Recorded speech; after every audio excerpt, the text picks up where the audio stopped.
I promise to fight every single day. One, I'm a fighter and I'm relentless. But I'm a fighter and I'm relentless. I will fight like hell. Welcome to the Five Flames podcast. I'm your missing person, Matt Morgan. Where have I been? I've been busy growing a business and getting really good at my day job and loving on my wife and family worship. Just trying to become overall just a more sanctified, Christ-like individual. I just don't have a lot of time to podcast. However, I had to jump on and cover something. I just had to. It was in my bones. But let me pay the bills real quick. All right, the Five Flames podcast is brought to you by Snake Crusher Products. Snake Crusher Products makes the best skin and hair care products ever in existence of mankind. It's the best thing that's ever existed. Best hair and skincare products ever, hands down. Men, go to snakecrusherproducts.online and buy your wife, your girlfriend, your mother, your daughter, whosoevereth is special in your life a beef tallow body butter. They will thank you. Use code ROGUE in honor of Rogue Calvinist debate with Layman Seminary last night for 15% off. Are already great low prices. And as always, free shipping on orders of $49. For real, pause the video, go to Snake Crusher Products online in the description below. Go buy your girl some beef tallow body butter. It's a natural lotion made from beef tallow, shea butter, concentrated organic vitamin E, and with a hint of spiced vanilla. And they will love it. As you can see here, I have an array of products here that we sell. I actually, one of these gift boxes is going to Twitchy Theologian to do an unboxing for me. Twitchy, did you know that you're doing that for me? You're doing that, okay? The other one is going to Rogue, and then one is actually going to Leighton Flowers, and for his debate with Twitchy, and yeah. We also have raw beef tallow for lotion starter kits. I'm sorry we can't sell it for cooking, but if you buy it, you can do whatever you want with it. Desiree's in the background. Say hi, Desiree. She's working hard right now, and she's getting ready for to tutor some kids and some sight words. So good for her. Well, welcome to the Five Flames podcast. Again, I'm sorry I've been gone so long, man. I've been so busy. Like I said, growing a business, doing the Lord's work. So what is a Lotus eater? All right. Very shorthand Cliff's Notes version. In the Odyssey, there was a Lotus fruity flower, and it was described as sweet as honey. And it was the primary food of the island where now I'm going to say this wrong. I wrote it down. Never mind, not going to say it because it's going to end up sounding weird. Anyway, these particular people lived, and it was like a narcotic, and it would cause the inhabitants of that island to sleep peacefully and with apathy. And what I cannot think of a better way to describe free grace, the free grace movement, the free grace theology, as and the Lotus that they claim is just the knockout punch to the tulip, to the 5 points of Calvinism, to be just causing tons of apathy, because it allows apathy, because why not? Once saved, always saved, right? Once you look at Christ and have a moment of belief, you can go on and live and be carnal. As we saw yesterday in the debate, you can be very carnal and still debate. Anyway, that's as far as I'm going to go in that. Also, here's the deal. The reason why I was so like I had to sit down, I had to say something. I had to get my microphone out. It's kind of like cool how God sort of orchestrates these things. Believe it or not, Desiree grew up in the same circles as old Charles Jennings. If you're from Burke Burnett, here's the deal. And then we moved to Wichita Falls. I was a teacher there for about 5 or 6 years, and so was Desiree. And so we were neighbors once. And dude,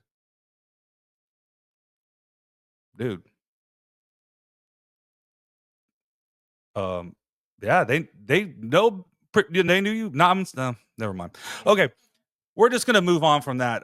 Yeah. Well, Charles, we were neighbors, man. If you're the one, if you lived in Burke Burnett, we were neighbors. And Desiree grew up in the same circles as you, so that's small world, right? Small world. So and then but before that, I had an exchange with Charles. I'm gonna pull that up right now. Here we go. I'm gonna pull that up. And full disclosure, I post if I make a comment on something, it's under my personal account, Solo Riptura, because I have YouTube Premium and I hate ads. And I haven't felt like applying that to the Five Flames or buying Five Flames a full. Here we go. Pull this out. So this is the video I had some exchanges with old Charles over here. Let's watch the video. Is that in this situation right here, it's going into specific things. So he paints this picture of the narrative and then drops you into the actual action.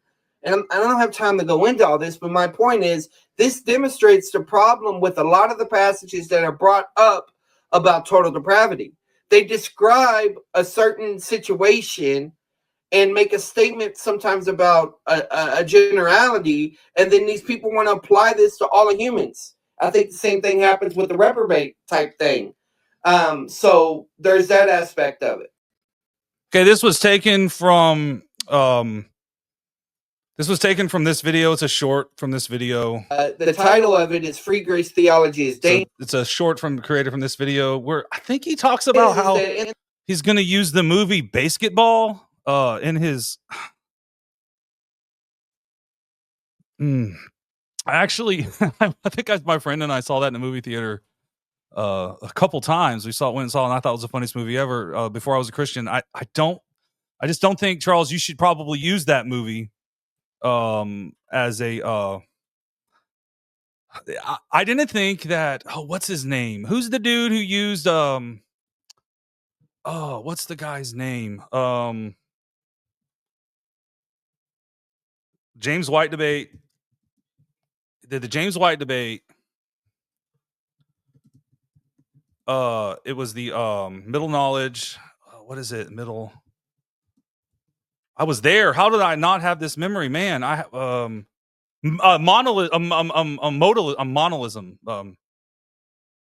Molinism. That's right. Molinism with Steve Stratton. That's it. Okay, I'm sorry. So Molinism with Steve Stratton used the is it the multiverse? And he said, anyway, it's just I think maybe Jennings has found a even worse example or maybe movie reference than Doctor Strange. Is that possible? It I think it is. I think that we found something even worse than Doctor Strange. Infinite possibilities, only one can work, blah blah blah, all that stuff. All that he used that, dude. It was hilarious because we were just like, And I had the same response when he started talking about basketball. I was like, what? And there was a lot of those responses, like, what, dude? Like, condoms? Really? Like, man, Anyway, I think we found a worse movie reference in a debate. Congratulations, Stratton. You no longer have the worst movie reference. Layman Seminary has overtaken you with your Doctor Strange reference, with the basketball reference. Congratulations. Okay. I'm moving on. So let's get back to I'm gonna just watch this again because we got infinite amount of time, right? We're on the internet. Here we go. So he says, I'm going to fast forward it. He says, this demonstrates the problem with a lot of the passages that are brought up about total depravity. They describe a certain situation and make a statement sometimes about a generality, and then these people want to apply this to all of humans. I think the same thing happens with the reprobate type thing. So I saw this, and I made a comment, and I accidentally deleted it, and I tried to get it back, but I couldn't find it. But I said to him, slam dunk, Calvinism debunked. And he said, laugh out loud. And then I said, yep, laugh out loud. But for real, so here's my thing. He says, this is not, I'm going to get this exactly right. What does he say? He says, about total depravity. they describe a certain situation Okay. and make a statement sometimes about a generality, A generality. and then these people want to apply this to all humans. Okay, we want to apply this to all humans. Is there anywhere in the Bible where a verse that Calvinists reference total depravity apply to all of humanity? Is there? So I was thinking, well, what about Romans 3? So I actually, and I'm sorry if you can't see this, so I just said popular Calvinist text for total depravity. How does this not apply to all humanity? And so I quoted Romans 3, 9 through 18, which we'll be reading here in a little bit. He said, apply in what sense? These passages describe covenant violation under the theocracy and are not explicitly referring to the state of an unsaved person. Okay. So here's the deal. I have a bachelor's degree in history. I have a master's degree in education. I have essentially an associate's degree. I was a junior at Level College, the undergraduate program of New Orleans Baptist Theological Seminary, where I studied Greek and I studied theology and Christian ministry. And then Hurricane Katrina hit, and then I fled, and then Hurricane Desiree hit. Hurricane Desiree. She's not paying attention. She's watching her stories right now. What'd you say? I said, I went to New Orleans Baptist Theological Seminary and I couldn't finish because Hurricane Katrina hit and I couldn't go back. Then Hurricane Desiree hit. And then I got married. And I was like, well, I guess I got to be, if I want to support a family, I probably should get it. Never mind. I don't want to talk about it. I have a good job now. I design chemical plant process analyzers. And it's a very good job. Anyway, I'm a draftsman and a designer. Okay, impressed. So as I was saying, as I digress, so I want to know, okay, is this take he has right here? I'm gonna play it again. About total depravity. They describe a certain situation and make a statement sometimes about a generality, and then these people want to apply this to all humans. I think the same thing happens with the reprobate type thing. So there's okay. So I'm gonna just spoiler alert. His take, all right. His take is, and I could be wrong because I could be wrong. Like I am somewhat well read. Okay. I have gone, and I'm doing this full disclosure. I have pulled up. Oh no. This book has been returned due to inactivity. What? Here we go. Borrowed again. This is what happens when you're live. Okay. I have pulled up some popular Arminian exegetes. I have pulled up. Okay, good. I think this. I have pulled up some Arminian exegetes. I pulled up like John Wesley. I pulled up C.K. Barrett. And I've also have some Reformed exegetes because a Calvinists are super good at writing commentaries, and if you'll notice, like most of the academic commentaries are Calvinists. So, and I just want to see, like, is this what he said? Is this what he said about total depravity? They describe a certain situation and make a statement sometimes about a generality, and then these people want to apply this to all humans. I think the same thing happens with the reprobate. Okay. Also, I went and I asked him a question today, and I said, "Who are you referring to?" Because when I looked at the transcript between him and Rogue's debate, it sounded like he said. It seemed like she'd complete. What is that? I was like, "Is it Michael Eden?" It's Michael Eaton, Eaton, his commentary, and so I wanted to know. Really, I'm gonna ditch all these. I'll go to Wesley. Okay. I'm not gonna look up Barrett because it's gonna be too hard for me to. Anyway, here we go. So let's look at let's look at what Wesley says. So we go to Romans 3. Let's go ahead and just take a look at Romans 3. Let me pull this up.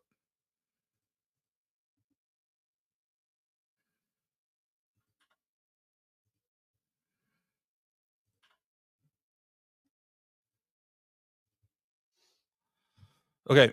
I'm not going to read the whole thing. So here we go. So he said, oh, his response to me was,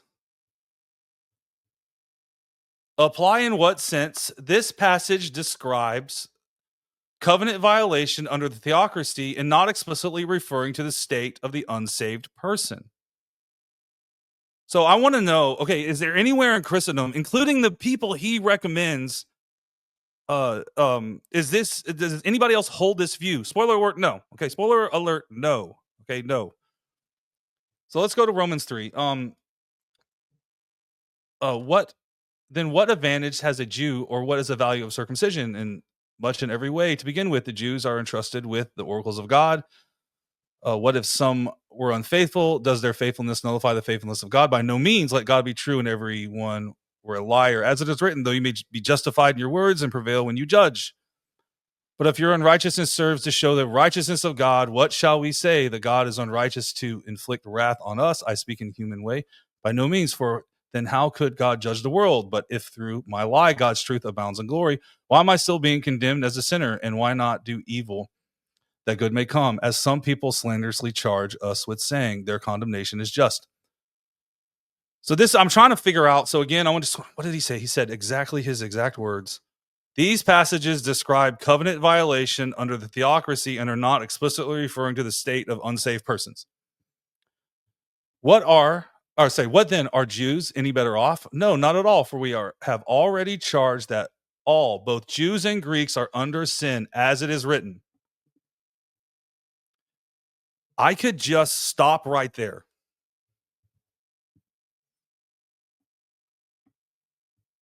I could just stop right there, but I'm going to keep going. No, none is righteous, not one. No one understands. No one seeks God. All have turned aside. Together they have become worthless. No one does good, not even one. Their throat is an open grave. They use their tongues to deceive. The venom of asp is under their lips, and their mouth is full of curses and bitterness.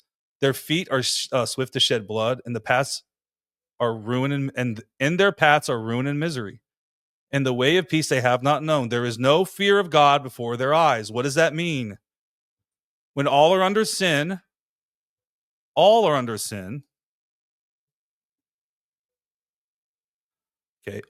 sin. That's a description.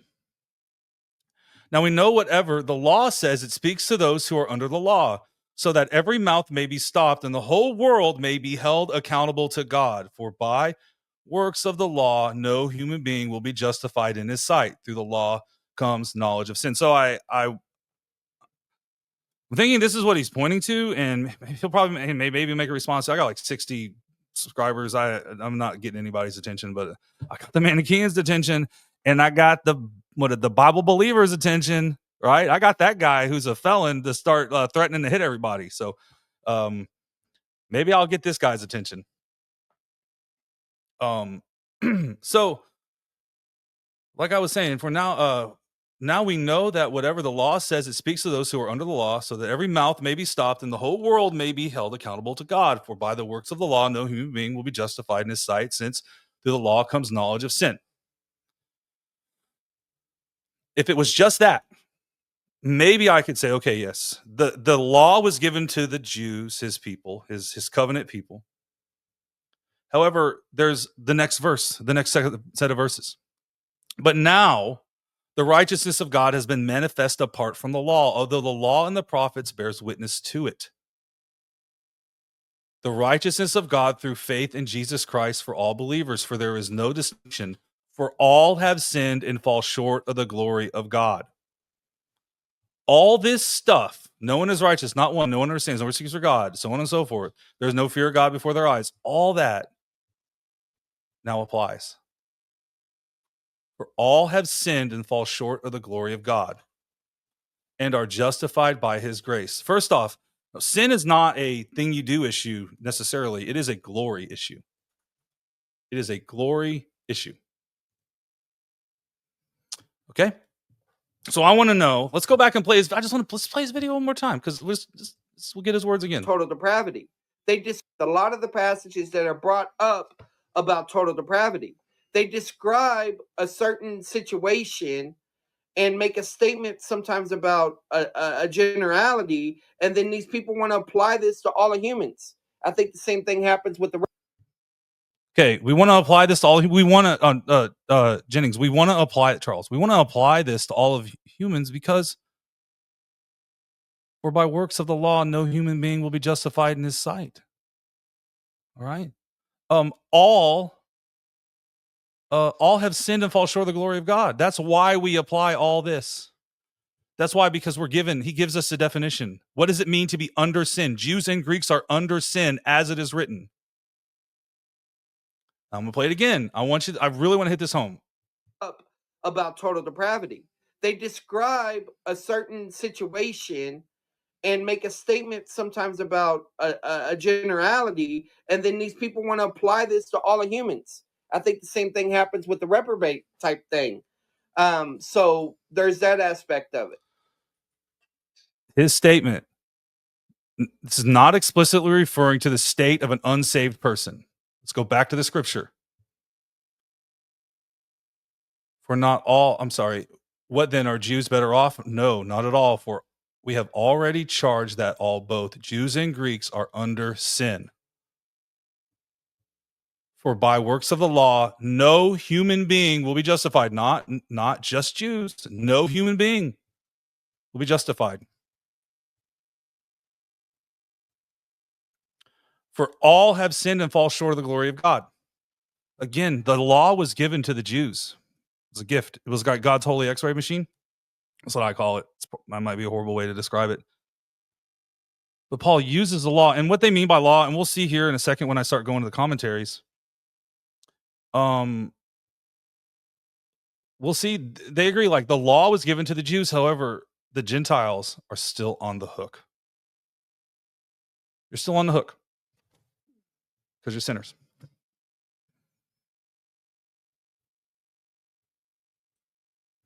Okay, so let's look first at Wesley. I want to go. What verse do I want to look up?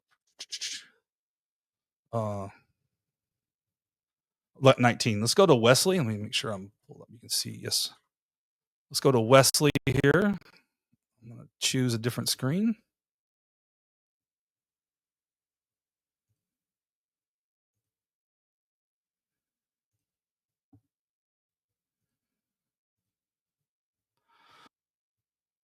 Okay, verse 22. To all the Jews and upon all the Gentiles that believe, there is no difference either as to a need of justification or the manner of it. For all have sinned in Adam in their own persons by sinful nature, sinners, sinful tempters, and sinful actions, and are fallen short of the glory of God, the supreme in the man, short of his image on earth, in the enjoyment of him in heaven. So, for all have sinned in Adam. All have sinned in Adam. So, John Wesley disagrees. Okay. He says that is let me go back. I just want to keep going back to what he says. Is not explicitly referring to the state of the unsaved person. John Wesley disagrees. For all have sinned in Adam in their own persons by sinful nature, sinful tempters, and sinful actions. So John Wesley is the Arminian. He disagrees. Okay. I'm going to go to I'm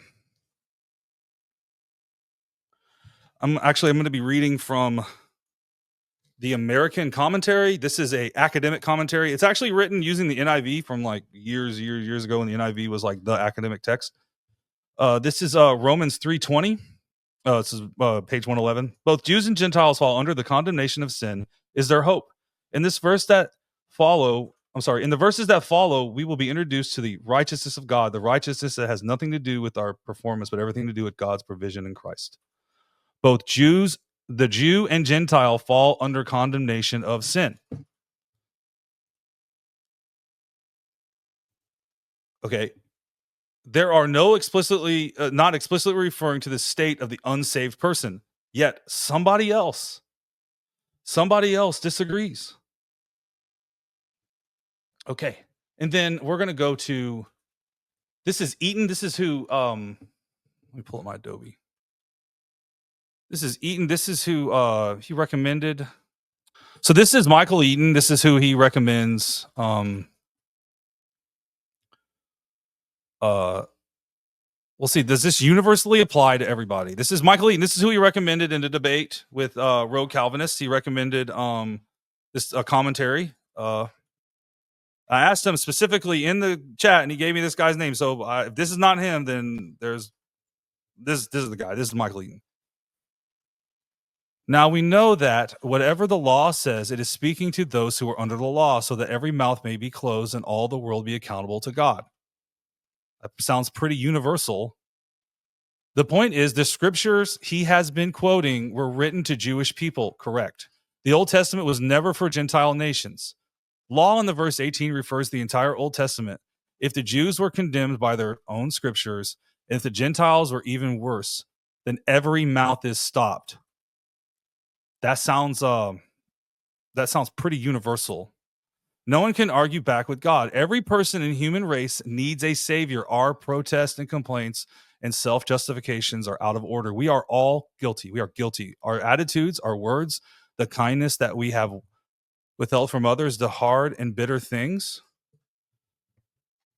our mouths have said, everything adds up to one thing: guilty before God. Hey, buddy, you can't be on the camera. You got to go over there. In verse 20, Paul gives an answer to anyone who feels that possessing the law of God means that God is favorably disposed towards us and will not judge us. He explains why the Jew who are under the law is guilty with everyone else. For by the works of the law, no flesh will be justified in his sight. In his sight, through the law comes the knowledge of sin, the possession of the law and its associated books of prophecy and psalmody that Paul has been quoting must not make the Jew feel exempt from the need of a savior. The fact is, no one can be justified, declared righteous before God by the law. Through the law comes the knowledge of sin, and the knowledge of sin that Paul had in mind is not simply detached academic information that we have sinned in this way, and in that way. It sounds pretty universal. This is the guy that he recommends, and he disagrees. So let's just go back, because I know what he's going to say. He's going to say this section, right? So the section, I think I just read that all highlighted and everything, and I didn't present it to you. Oh well, sorry. Oh, let's go back. This doesn't matter. Let's just go back to the Bible.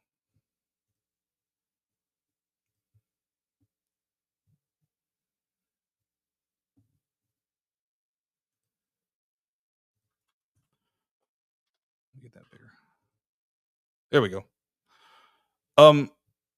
What does it mean to be under sin? This is what it means to be under sin.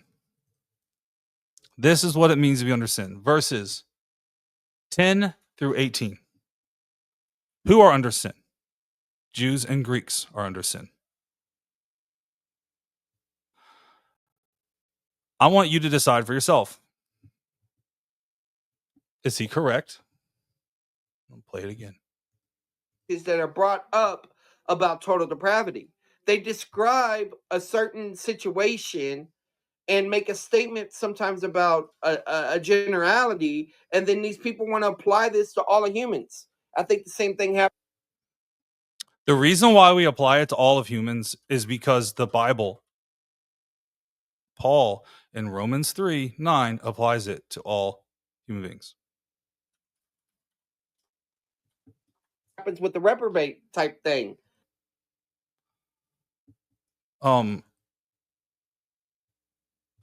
That's all I got tonight.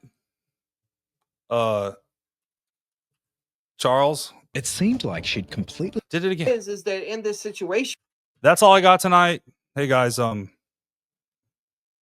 really have a cool thing to say anymore. Good night, good day, good morning, wherever you may be. Love you all. Bye. You win. Birthday.